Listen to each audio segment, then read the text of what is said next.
Hi, I'm Gretchen Soares and welcome to Expert Village.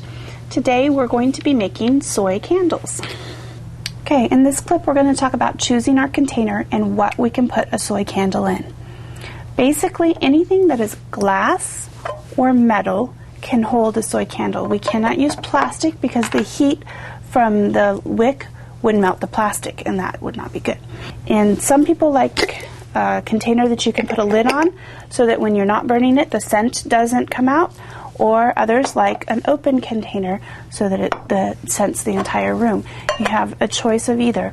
You can even use recycled products like an old teacup and saucer, make a very cute decoration for a table or something along those lines. Okay, a soy candle has to be in a container because when it melts, it actually liquefies and you could pour it out. If it wasn't in a container, then that would just simply get all over the counter. So it must be contained inside some sort of container so that when it liquefies and burns, it doesn't make a mess.